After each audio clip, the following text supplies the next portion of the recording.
Welkom terug by die Groot Ontbyt. Weet jy wat se skadelike chemikalieë in jou grimering is? Dalk nie, weet jy nie eens waar om te kyk nie. Miskien moet ons 'n bietjie daaroor gesels. Ons gesels vandag met Nicole Sherwin, sy's van Diva Natural. Ons kuier vandag spesifiek om te hoor, hoe weet jy wat die bestanddele is en watter is so skadelik? Good morning, Nicole. Good morning. Thank you for joining us. This is an issue that is closer to the bone, pardon the pun, than most of us think. That is very true. That is very true. And excuse me for not being fluent in Afrikaans. I was educated in England, so I'm just apologizing. We have no problem with that. Nicole, let's just start. Why is it important for people to know what chemicals are, what kind of chemicals are in their makeup? So, just to start from scratch, is the reason I launched Diva Natural is because I became very, very ill from using different cosmetics, personal care, and makeup products. I was living in LA at the time and in the entertainment business, interviewing celebrities on the red carpets about their charities they're supporting and how they're keeping their life in balance. And I was being given a lot of amazing products, makeup and hair care and personal care products, and I loved it. I was trying all sorts of different things. I had absolutely zero idea about the toxic buildup that started happening on my skin. So I had to sort of get myself out of, besides my body being incredibly ill, I could barely move, I couldn't think straight, my brain capacity wasn't good. I also had pigmentation, adult acne, and like a very sensitive breakout. It looked like a rosacea, and I couldn't understand why. I went to all sorts of dermatologists and skin specialists at the time, and they could not work out what it was. They put me on all sorts of different pharmaceuticals, and nothing helped. Long story short, when I started researching the ingredients and the products I was using, it was quite a scary finding. Scary in the fact that there's minute bits of different toxic ingredients that can be toxic on the skin. And the skin is the largest organ of the body, and it absorbs absolutely everything that's applied to it. So you can imagine, you know, if you're going through menopause and you're putting on hormonal creams, the transformation in the body and the emotions and everything in the organ health is so dramatic that transdermal absorption goes through to every single product we use. And there was a study done that apparently a woman leaves her home, an average woman leaves her home with 137 different ingredients on her body. My goodness, and that's important why we should know what we put on our skin. Seeing as it's the biggest organ that we have and it absorbs so easily. What are these chemicals that people should be looking out for? Well, there are quite a few of them, but I've just broken it down to keep it a bit more simple. There's 6 big ones that you really need to look out for, and the one is sodium lauryl sulfate. It was originally created to remove grease from the car mechanic floor. So it is a foaming agent, and it makes shampoos foam and toothpaste foam, and it's a beautiful substance, but unfortunately can be highly, highly toxic for the body. If you're brushing your teeth with it, it's going straight into your saliva glands, you're swallowing it. If you're putting it on your scalp, it's going straight into your hair follicles, straight into the body. And the net results can be anything from skin irritations to brain dysfunction like Alzheimer's, and can even lead to cancer. So Sodium lauryl sulfate. Yeah. Okay, we'll make a note of that. Cocoamide, I can't even. That's not bad. It's cocoamide or... yes.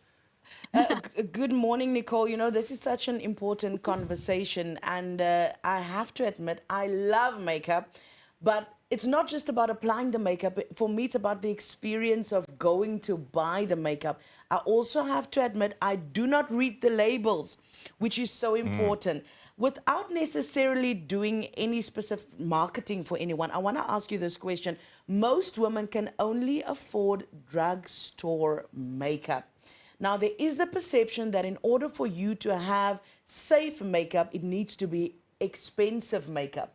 Is this necessarily the case? It's not necessarily the case. There are a lot of brands who are going into the clean makeup space.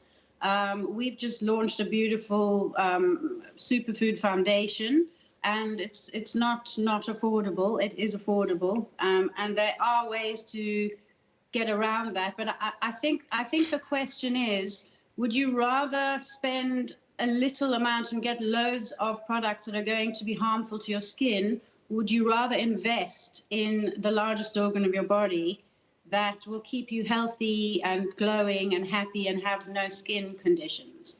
So I think it's also a mindset. You know, we've been marketed to so strongly to try so many different products, and you know, one can get lost in the excitement of that and not really look at what the potential harmful ingredients are. So my whole focus is to really ask people to educate themselves. If you look at your product labels for everything you're using, Google those ingredients if you don't understand or you can't pronounce them. There's so much out there on the internet about these ingredients, and it's about becoming a more conscious consumer. You know, what is good for me? What is going to be healthy for my whole system in order for me to function optimally for my kids, for the family, for the, you know, what I do in my job? I think that's more of the question to ask oneself. Nicole, you know, we live in a culture where it's not very popular anymore to leave your house without makeup. Like a lot of women, especially on social media, they're always wearing makeup, even if makeup is deemed safe. Is there such a thing as clogging your skin too much with makeup? Should we have #makeup-free days? I highly recommend makeup-free days because your skin does need to breathe. And you know, in order to get your skin to where you feel confident on makeup-free days is the key. So your skincare and your personal care are vitally important in order to not have to wear makeup every day. And sometimes if you don't, you know, cake in makeup, you could just put on a mascara and a little lipstick is one thing to really look at because a lot of them contain lead, and lead is another toxin to watch out for because that can really cause a lot of havoc in the body as well. Lead in lipstick, my goodness. Where can the consumers find information about the composition of cosmetics? Because it's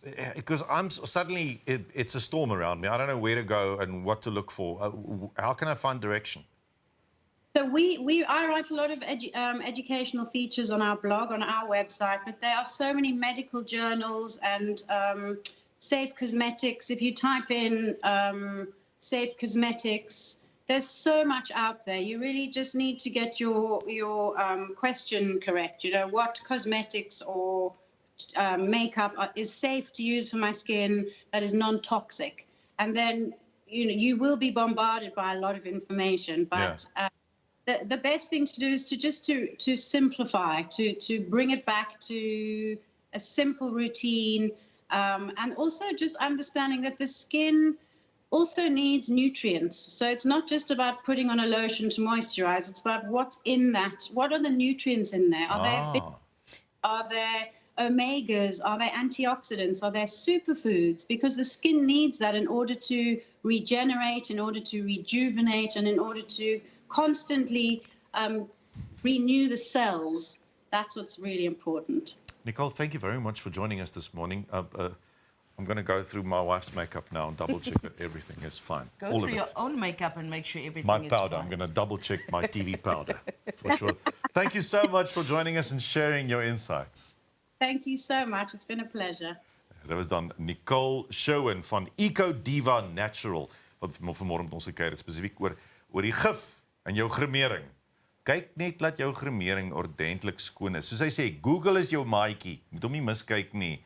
Gaan kyk wat is in jou grimering. Lees die etikette. Nou ja, as ons terugkom na die nuus of na die advertensiebreek, dan is dit die nuus en nie weer.